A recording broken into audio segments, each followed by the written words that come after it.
प्यारे देशवासियों, नमस्कार। आज से 5 साल पहले आप सबने मुझ पर अपार भरोसा जताया था और अपने निर्वाचित जनप्रतिनिधियों के माध्यम से मुझे भारत के राष्ट्रपति के रूप में चुना था। आज मेरा कार्यकाल पूरा हो रहा है। इस अवसर पर मैं आप सभी के साथ कुछ बातें साझा करना चाहता हूँ। सबसे पहले मैं आप सभी देशवासियों के प्रति तथा आपके जनप्रतिनिधियों के प्रति हार्दिक कृतज्ञता व्यक्त करता हूँ।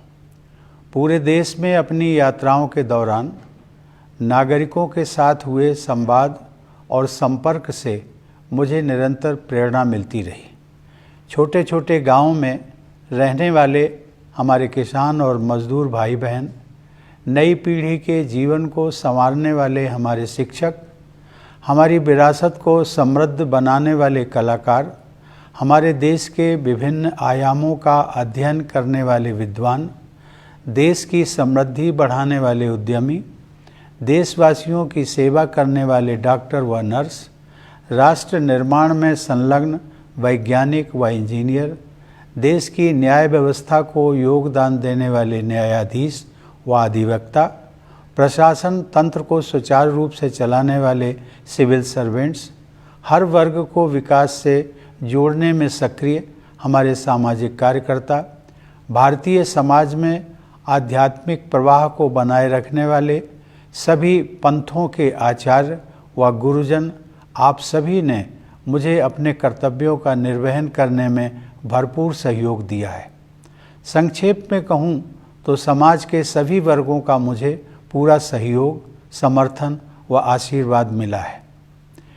मेरे मनोमस्तिष्क में वे सभी क्षण विशेष रूप से अंकित रहेंगे जब मेरी मुलाकात अपनी सेनाओं, अर्धसैनिक बलों तथा पुलिस के बहादुर जवानों से होती थी। उन सभी में देश प्रेम की अद्भुत भावना देखने को मिलती है। अपनी विदेश यात्राओं के दौरान जब भी प्रवासी भारतीयों के साथ मेरा मिलना हुआ, हर बार मुझे मातृभूमि के प्रति उनके गहरे प्यार और अपनेपन का एहसास हुआ। देश के सर्वोच्च नागरिक पुरस्कार समारोहों के दौरान मुझे अनेक असाधारण प्रतिभाओं से मिलने का अवसर मिला। वे सभी पूरी लगन, अटूट समर्पण और दृढ़ निष्ठा के साथ एक बेहतर भारत के निर्माण में सक्रिय हैं। इस प्रकार अनेक देशवासियों से मिलने के बाद मेरा यह विश्वास और भी दृढ़ हुआ कि हमारे निष्ठावान नागरिक ही वास्तविक राष्ट्र निर्माता हैं और वे सभी भारत को बेहतर बनाने के लिए प्रयासरत हैं। ऐसे सभी निष्ठावान देशवासियों के हाथों में हमारे महान देश का भविष्य सुरक्षित है। प्यारे देशवासियों, अपने इन अनुभवों से गुजरते हुए अक्सर मुझे अपना बचपन भी याद आता रहा है कि किस तरह महत्वपूर्ण ऐतिहासिक घटनाएं हमारे व्यक्तिगत जीवन को प्रभावित करती रहीं। जब अपने छोटे से गांव में एक साधारण बालक के नज़रिए से मैं जीवन को समझने की कोशिश कर रहा था, तब देश को आज़ादी हासिल किए हुए कुछ ही साल हुए थे। देश के पुनर्निर्माण के लिए लोगों में एक नया जोश दिखाई देता था। उनकी आंखों में नए सपने थे। मेरे दिलो दिमाग में भी एक धुंधली सी कल्पना उभर रही थी कि एक दिन शायद मैं भी अपने देश के निर्माण में भागीदारी कर सकूंगा। कच्चे घर में गुजर बसर करने वाले एक परिवार के मेरे जैसे साधारण बालक के लिए हमारे गणतंत्र के सर्वोच्च संवैधानिक पद के बारे में कोई भी जानकारी होना कल्पना से परे था। लेकिन यह भारत के लोकतंत्र की ताकत है कि इसमें हर नागरिक के लिए ऐसे रास्ते खुले हैं जिन पर चलकर वह देश की नियति को संवारने में अपनी महत्वपूर्ण भूमिका निभा सकता है। कानपुर देहात जिले के परौख गांव के अति साधारण परिवार में पला बढ़ा वह रामनाथ कोविंद आज आप सभी देशवासियों को संबोधित कर रहा है। इसके लिए मैं अपने देश की जीवंत लोकतांत्रिक व्यवस्था की शक्ति को सत सत नमन करता हूँ। चूँकि मैंने अपने गांव का उल्लेख किया है, तो मैं इस बात का भी उल्लेख करना चाहूँगा कि राष्ट्रपति के कार्यकाल के दौरान अपने पैतृक गांव का दौरा करना और अपने कानपुर के विद्यालय में वयोवृद्ध शिक्षकों के पैर छूकर उनका आशीर्वाद लेना मेरे जीवन के सबसे यादगार पलों में हमेशा शामिल रहेंगे। इसी साल प्रधानमंत्री जी भी मेरे गांव परौंख आए और उन्होंने मेरे गांव की धरती का मान बढ़ाया। अपनी जड़ों से जुड़े रहना भारतीय संस्कृति की विशेषता है। मैं युवा पीढ़ी से यह अनुरोध करूंगा कि अपने गांव या नगर और अपने विद्यालयों तथा शिक्षकों से जुड़े रहने की इस परंपरा को आगे बढ़ाते रहें। प्यारे देशवासियों, आजकल सभी देशवासी आज़ादी का अमृत महोत्सव मना रहे हैं। अगले महीने हम सब भारत की आज़ादी की 75वीं वर्षगांठ मनाएंगे। हम 25 वर्ष की अवधि के उस अमृत काल में प्रवेश करेंगे जो स्वतंत्रता के शताब्दी वर्ष अर्थात 2047 में पूरा होगा। ये विशेष ऐतिहासिक वर्ष हमारे गणतंत्र के प्रगति पथ पर मील के पत्थर की तरह है। हमारे लोकतंत्र की ये विकास यात्रा देश की स्वर्णिम संभावनाओं को कार्य रूप देकर विश्व समुदाय के समक्ष एक श्रेष्ठ भारत को प्रस्तुत करने की यात्रा है। आधुनिक काल में हमारे देश की इस गौरव यात्रा का आरंभ ब्रिटिश हुकूमत के दौरान राष्ट्रवादी भावनाओं के जागरण और स्वाधीनता संग्राम के साथ हुआ। 19वीं शताब्दी के दौरान पूरे देश में पराधीनता के विरुद्ध अनेक विद्रोह हुए। देशवासियों में नई आशा का संचार करने वाले ऐसे विद्रोहों के अधिकांश नायकों के नाम भुला दिए गए थे। अब उनकी वीर गाथाओं को आदर सहित याद किया जा रहा है। 19वीं सदी के अंतिम तथा 20वीं सदी के आरंभिक वर्षों में नवीन जन चेतनाओं का संचार हो रहा था और स्वाधीनता संग्राम की अनेक धाराएं प्रवाहित हो रही थीं। वर्ष 1915 में जब गांधी जी स्वदेश लौटे, उस समय देश में राष्ट्रीयता की भावना और भी प्रबल हो रही थी। अनेक महान जन नायकों की उज्ज्वल आकाश गंगा का जैसा प्रकाश हमारे देश को 20वीं सदी के आरंभिक दशकों में प्राप्त हुआ, वह विश्व इतिहास में अतुलनीय है। जहाँ एक और आधुनिक युग के एक ऋषि की तरह गुरुदेव रवींद्रनाथ टैगोर हमारी सांस्कृतिक विरासत से देशवासियों को फिर से जोड़ रहे थे, वहीं दूसरी ओर बाबा साहब भीमराव आम्बेडकर समानता के आदर्श की ऐसी पुरजोर वकालत कर रहे थे जैसा अधिकांश विकसित देशों में भी दिखाई नहीं दे रहा था। तिलक और गोखले से लेकर भगत सिंह और नेताजी सुभाष चंद्र बोस तक, जवाहरलाल नेहरू, सरदार पटेल और श्यामा प्रसाद मुखर्जी से लेकर सरोजिनी नायडू और कमला देवी चट्टोपाध्याय तक, ऐसी अनेक विभूतियों का केवल एक ही लक्ष्य के लिए तत्पर होना मानवता के इतिहास में अन्यत्र नहीं देखा गया है। मेरे मस्तिष्क में और भी कई विभूतियों के नाम उभर रहे हैं, लेकिन मेरे कहने का तात्पर्य यह है कि स्वाधीन भारत की विभिन्न परिकल्पनाओं से संपन्न अनेक महान नेताओं ने भारत की स्वाधीनता के लिए त्याग और बलिदान के अद्भुत उदाहरण प्रस्तुत किए। इसमें कोई संदेह नहीं है कि स्वाधीनता संग्राम पर गांधी जी के परिवर्तनकारी विचारों का प्रभाव सबसे अधिक पड़ा और उस दौरान उन्होंने कोटि कोटि देशवासियों की जीवन धारा को नई दिशा दे दी। देवी और सज्जनों, लोकतंत्र के जिस पथ पर हम आज आगे बढ़ रहे हैं, उसकी रूपरेखा हमारी संविधान सभा द्वारा तैयार की गई थी। उस सभा में पूरे देश का प्रतिनिधित्व करने वाले अनेक महानुभावों में हंसाबेन मेहता, दुर्गाबाई देशमुख, राजकुमारी अमृत कौर तथा सुचेता कृपलानी सहित 15 महिलाएं भी शामिल थीं।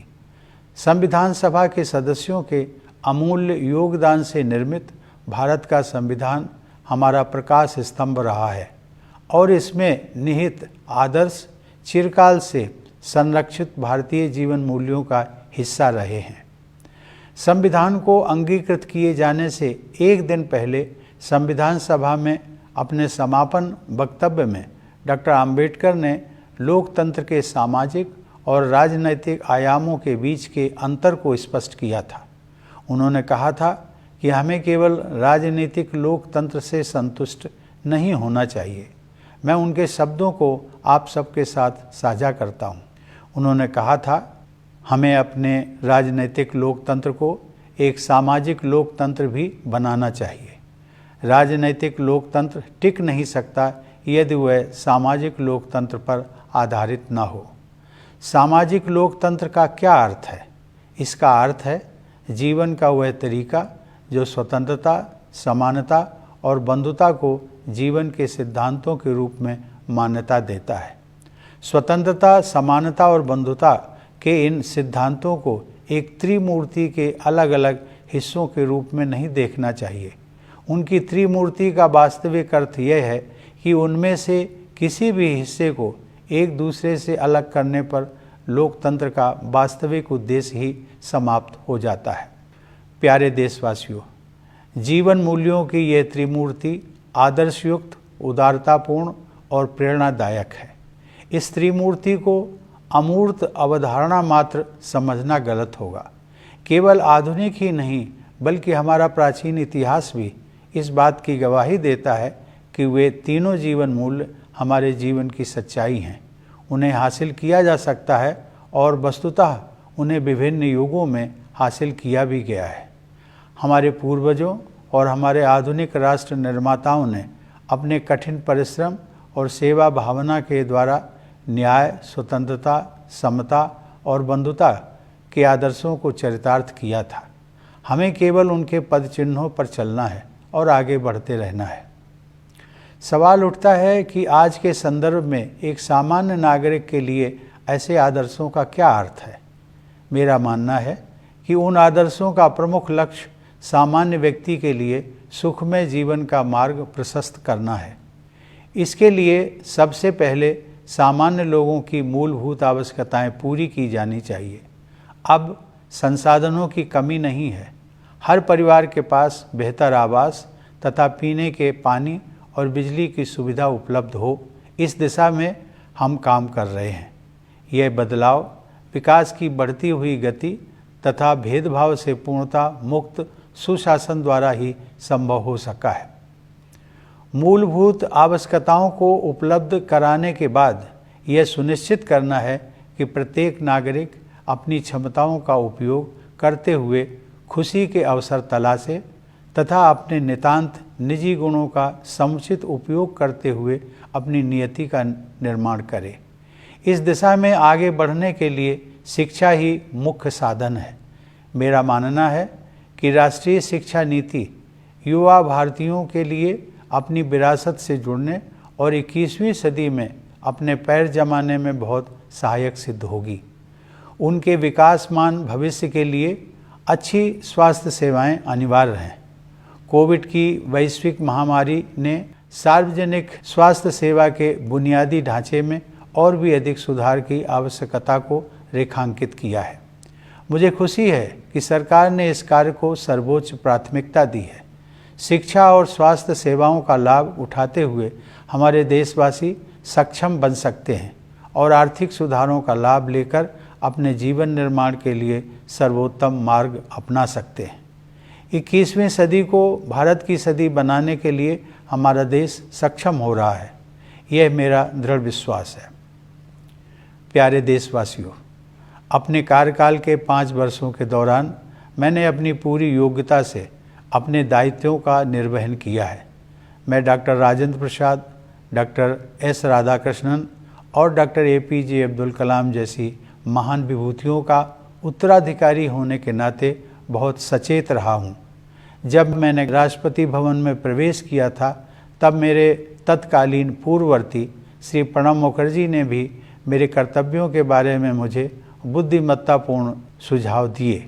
फिर भी जब कभी मुझे किसी तरह का संशय हुआ तब मैंने गांधी जी का और उनके द्वारा सुझाए गए मूल मंत्र का सहारा लिया।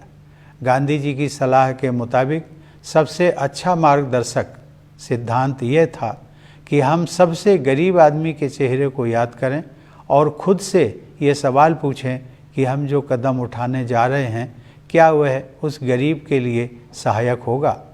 मैं गांधी जी के सिद्धांतों पर अपने अटूट विश्वास को दोहराते हुए आप सबसे ये आग्रह करूँगा कि आप प्रतिदिन कुछ मिनटों के लिए ही सही गांधी जी के जीवन और शिक्षाओं पर अवश्य विचार करें। प्यारे देशवासियों, हम सब के लिए माता की तरह पूज्य प्रकृति गहरी पीड़ा से गुजर रही है। जलवायु परिवर्तन का संकट हमारी धरती के भविष्य के लिए गंभीर खतरा बना हुआ है। हमें अपने बच्चों की खातिर अपने पर्यावरण, अपनी ज़मीन, हवा और पानी का संरक्षण करना है। अपनी दिनचर्या में तथा रोज़मर्रा की चीज़ों का इस्तेमाल करते समय हमें अपने पेड़ों, नदियों, समुद्रों और पहाड़ों के साथ साथ अन्य सभी जीव जंतुओं की रक्षा के लिए बहुत सावधान रहने की ज़रूरत है। प्रथम नागरिक के रूप में यदि अपने देशवासियों को मुझे कोई एक सलाह देनी हो तो मैं यही सलाह दूंगा। अपने वक्तव्य का समापन करते हुए मैं एक बार फिर सभी देशवासियों के प्रति हार्दिक कृतज्ञता व्यक्त करता हूँ। भारत माता को सादर नमन करते हुए मैं आप सभी के उज्जवल भविष्य की मंगल कामना करता हूँ। धन्यवाद। जय हिंद।